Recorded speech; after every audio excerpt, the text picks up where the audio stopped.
ഈ നമ്മൾ ഇടയ്ക്ക് ഒരു ചർച്ച വരാൻ തുടങ്ങി, പക്ഷേ പിന്നെ കെട്ടടങ്ങി. അതായത് നമ്മൾ കമ്മ്യൂണിസ്റ്റ് പ്രവർത്തകരും സി പി എമ്മിൻ്റെ ആൾക്കാരും ഒന്നും മദ്യം കഴിക്കണ്ട. എനിക്കറിയാം കൽക്കത്ത പ്ലീനത്തിലൊക്കെ തന്നെ ഈ മദ്യത്തിനെതിരായിട്ട് പാർട്ടി നിലപാടൊക്കെ എടുത്തിരുന്നു.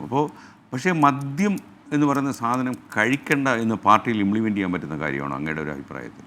അല്ല, സാധാരണ നിലക്ക് കമ്മ്യൂണിസ്റ്റുകാർ പാലിച്ചു പോകേണ്ട പല കാര്യങ്ങളുണ്ട്. ആ കാര്യങ്ങളിൽ എപ്പോഴും കമ്മ്യൂണിസ്റ്റുകാർ വളരെ നിഷ്കർഷ പാലിച്ചു പോകുന്നതാണ്. അതിൻ്റെ ഭാഗമായിട്ട് ഈ മദ്യപാനം എന്നത് ആ തരത്തിൽ അംഗീകരിക്കപ്പെടുന്നൊരു കാര്യമല്ല. അതാണ് പൊതുവിലുള്ളത്. ഈ വിഭാഗീയതയുടെ നാളുകളൊക്കെ കഴിഞ്ഞിട്ടുണ്ടല്ലോ. ഇപ്പോൾ പാർട്ടിയിൽ അങ്ങനെ ഒരു സംഭവമൊന്നുമില്ല, ഞങ്ങൾക്കൊക്കെ വാർത്തകൾ കുറച്ചേ കിട്ടിയുള്ളൂ, അപ്പോൾ അങ്ങനെയൊക്കെയുള്ളൊരു സുഖം ഉണ്ടായത്. അപ്പോൾ അങ്ങേക്ക് നല്ലതുപോലെ ഉറക്കം കിട്ടുന്ന സമയമാണോ ഇതിപ്പോൾ? എനിക്ക് എല്ലാ ഘട്ടത്തിലും നല്ല ഉറക്കം കിട്ടാറുണ്ട്. അതാണ് അതിൻ്റെ പ്രത്യേകത. നിങ്ങൾ ഈ വളരെ കൊണ്ടുപിടിച്ച് ശ്രമിക്കുന്ന കാലത്തും ഞാൻ ശാന്തമായി ഉറങ്ങുമായിരുന്നു. ഞങ്ങൾക്കായിരുന്നു ഉറക്കം പോകുന്നത്. ശരിക്കും എത്ര മണിക്കൂറൊക്കെ അങ്ങ് ഉറങ്ങും? ഞാനൊരു രാത്രി ഒരു 11 മണിയാകുമ്പോൾ കിടക്കും. രാവിലെ ഫോണൊക്കെ സൈലൻ്റ് ആയിരിക്കും.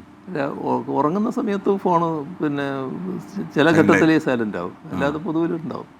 അപ്രതീക്ഷിതമായിട്ട് അങ്ങ് 2 തവണ ഈ മുഖ്യമന്ത്രിയായിരുന്ന ഈ സമയത്ത് ചിലപ്പോൾ ചില കുട്ടികൾ ഫോൺ ചെയ്യുക, അപ്രതീക്ഷിതമായിട്ട് അങ്ങനെ എന്തെങ്കിലും കോള്, കാരണം അവരുടെ ജീവിതത്തിൽ ഇടപെടണമെന്ന് ആവശ്യപ്പെടുക എന്നൊക്കെ. കാരണം മുഖ്യമന്ത്രി എല്ലാത്തിനും വിളിച്ച് അപ്പുറത്ത് കാണണമെന്നാണല്ലോ ആൾ പ്രതീക്ഷിക്കുന്നത്. കത്തുകളായിട്ടേ വരാറുള്ളൂ. കത്തുകളായിട്ട് ചില കുട്ടികൾ കത്തയച്ചിട്ടുണ്ട്.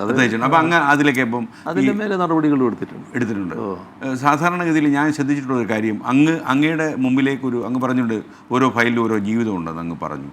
അപ്പോൾ ഈ ഫയലിൽ അങ്ങ് എടുക്കുന്ന തീരുമാനങ്ങൾ അത് എത്ര പേരെ സ്വാധീനിക്കുന്നതും സഹായിക്കുന്നതായാലും പലപ്പോഴും അങ്ങ് അതിനൊരു പബ്ലിസിറ്റി കൊടുക്കുന്നതായിട്ട് കണ്ടിട്ടില്ല. PR-നോട് എതിരാ? അതുകൊണ്ടല്ല. അപ്പം അങ്ങനെ നമ്മളിതൊരു പൊതു പ്രശ്നങ്ങൾ കാണുന്നത് ചില വ്യക്തികളുടെ പ്രശ്നങ്ങളായിട്ടാണ് ഉന്നയിക്കുന്നതെങ്കിലും ചിലപ്പോൾ അതൊരു പൊതു പ്രശ്നമായിരിക്കും. ആ വ്യക്തികളുടെ പ്രശ്നം പിന്നെ പൊതു പ്രശ്നമാക്കി മാറ്റുകയാണ്. ഇപ്പോൾ ആദ്യഘട്ടത്തിൽ മുഖ്യമന്ത്രിയായ ഉടനെ ഇവിടെ മുമ്പിലിരുന്ന് പെറ്റീഷൻ എഴുതി കൊടുക്കുന്ന ആൾക്കാരുണ്ട് നമ്മുടെ സെക്രട്ടേറിയറ്റിൻ്റെ മുമ്പിൽ. അപ്പോൾ അവർ അധിക പെറ്റീഷനും വീടിൻ്റെ ആവശ്യത്തിനായിരുന്നു.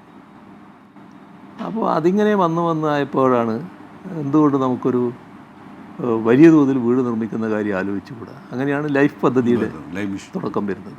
അപ്പോൾ അങ്ങനെയുള്ള ഓരോ പ്രശ്നങ്ങളും പൊതുവായ പ്രശ്നങ്ങളായിട്ട് കാണുക എന്നുള്ളത് ചില ഘട്ടത്തിലൊക്കെ സ്വീകരിച്ചിട്ടുണ്ട്. ഒരു ആവശ്യമായ പ്രചരണം കൊടുക്കേണ്ടതിനല്ലേ പ്രചരണം കൊടുക്കേണ്ടത്, അല്ലാത്ത കാര്യങ്ങൾക്ക് പ്രചരണത്തിൻ്റെ ആവശ്യമില്ലല്ലോ.